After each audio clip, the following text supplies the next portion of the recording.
with my confidence here. And we're going to be talking about some mental health struggles that people think that we just have because of our disabilities, and they don't see that we have both physical and mental illnesses. So currently diagnosed with anxiety and depression, and I'm going to therapy. But I had a lot of misconceptions growing up that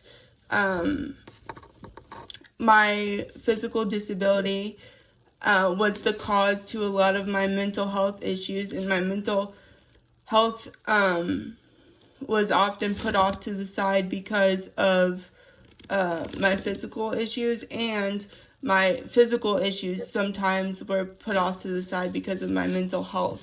So that's what I'm hoping that we can squash today and talk about, and help people see that they're both equally as important. Yes. Well, I myself as well. I have spastic diplegia cerebral palsy, and I've been diagnosed with that since age 2 as well. And I was diagnosed with anxiety at age 5, and I was diagnosed with depression at age 12.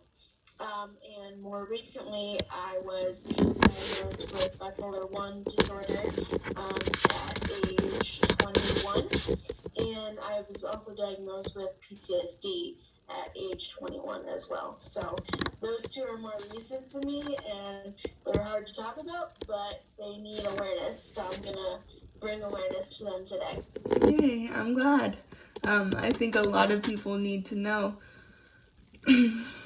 So, Yes.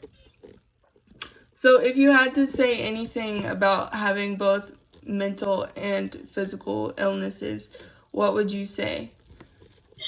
I would say that for me personally, 95% of the time, having mental illnesses is more debilitating, if not just as debilitating as physical illnesses, because yes, I struggle physically to get out of bed, and if you watch my YouTube channel or follow me on Instagram, then you would know that I do have PCAs, and I do have caregivers, and I live at home with my parents, and this, that, and the other. But when you emotionally don't want to get out of bed, or you emotionally struggle to get out of bed, that's a whole different story than you just physically struggling to get out of bed. I am on medication for my illnesses, and that's another battle as well. But yes, I want to take my medication to be able to function, get things done, such as being creative for my job. Well, YouTube isn't my job just yet, but they will be soon. But be creative for my job, my YouTube channel, and work with amazing people like Alyssa.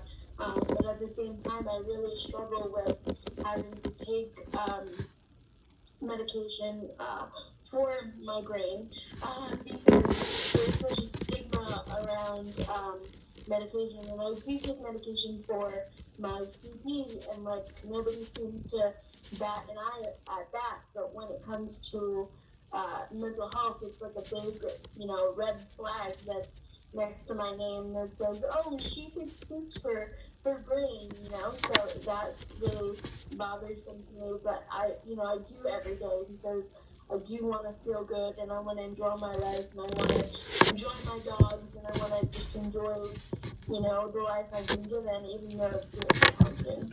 Recently been diagnosed with abandonment issues because I don't have my biological father in my life, and I don't have a lot of other biological people on his side of the family. So having both the abandonment issues of that, and the CP and physical and mental illnesses, do you fear ever having like your mom as a PCA, or your family as a PCA, or going to them and talking to them about your mental health, because you don't want to draw that line of having the family relationship with people versus having people have to work for you, but also at the same time being fearful of reaching out to strangers to be able to be your PCA because you don't feel like they'll understand you more than your family does? Well, first off, my mom is only my PCA because of COVID-19. I did have other people working in the home, or working in my home before, but just because of like exposure and nobody was going anywhere, my mom is doing it. And then, secondly, she's been my caregiver otherwise for my whole life. I wouldn't say that I fear talking to her about mental health because, it's just been something that's been a part of my life for, as long as I can remember. And it's always been an issue. It may not have had a name and it may not have been like official, but there's always been an issue because for me, working with my therapist, we've discussed some things, and some things from my younger years are coming back up, and I'm like, oh yeah, that was just a surgery, and she was like, just a surgery, and she was like, that's a big deal, and I'm like, well, yeah, that's my normal, and she goes, well, it's not, quote, normal, it's just, it's what it is, but my brain computes it as being normal because that's what us CP kids did when we were younger. We had surgery, we had gait labs, we had needles, we had Botox, we had all this stuff and everything, and it wasn't normal. And that's where a lot of my PTSD comes from, is from medical situations like hospitals and needles and anesthesia and all that stuff. I'm working through it, but still, it's a lot for me. And as far as PCAs, I did the video on this recently, but if you're not respectful to me as a like a client or as my caregiver, then you're out the door. My number one thing is respect, and my number one thing is having pride in the job. Like, you want to take care of people, you want to see people live better. Yes, we are friendly and we do get on a friend basis because I like to go get my nails done and go get coffee and whatever and all this stuff. But first and foremost, you are my employee. So that is kind of a tricky thing.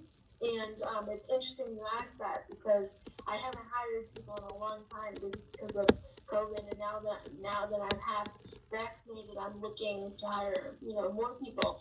And that's one of the things that I'm gonna have to decide is how much of my mental health do I disclose to them, because knock on wood, thank God, my physical abilities look pretty obvious. Like I can't walk by myself, otherwise I'll fall over, and I can't do certain things, alone and whatever. But my mental health is pretty well taken care of to where you can't really tell.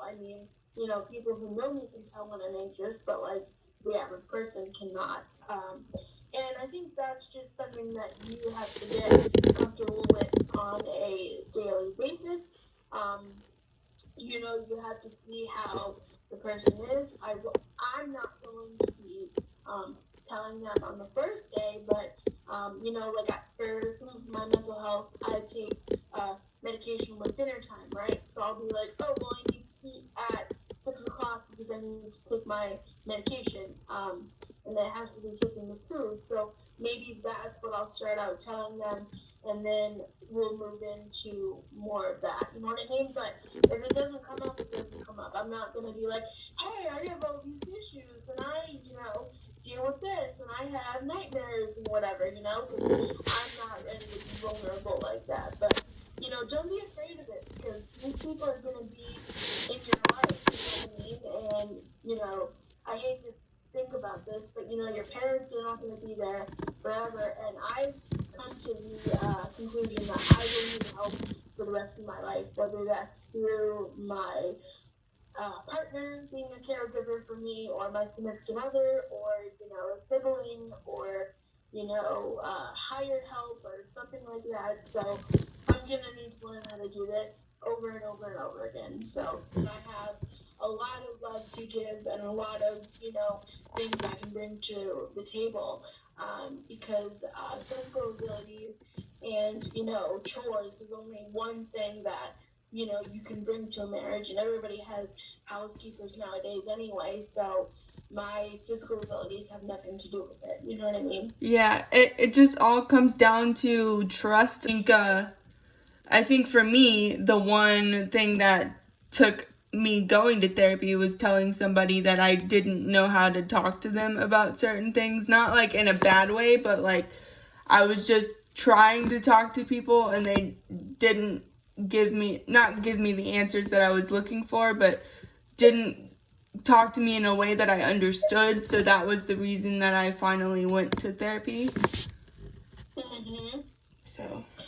And I say in my videos all the time, there's no shame in going to therapy, and I think that more recently there's been a push because of COVID, and, like, you know, everybody was finding a therapist, which I think is great, but at the same time I'm nervous. I'm like, oh, is this gonna last until after COVID? Like, is this gonna be a forever thing? Because I've been going to therapy consistently for many years of my life. And so, you know, I think it's important that we have somebody to talk to, whether that's, you know, a professional, or whether that's your best friend that you go get coffee with once a week or whatever. So, yeah. Yeah, and I think that we just need to keep talking about therapy, even though it's pretty hard, because the more we talk about it, the more the people are going to become aware so that they can do it themselves, but also maybe we talk about it to the point where like insurance companies realize that not everybody can pay for it, so that they need to offer it more, because it is very important.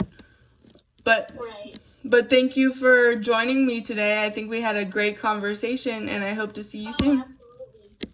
And I look forward to hearing from everyone in the comments. Please leave your stories if you feel comfortable down below. I'll be reading them as well from my channel, like, you know, from my channel, and I'll respond to some of you as well. So please share whatever you're comfortable, because we need to have this conversation going. Yeah, thank you, Emily, and I hope to see you soon. Thank you. Have a nice day.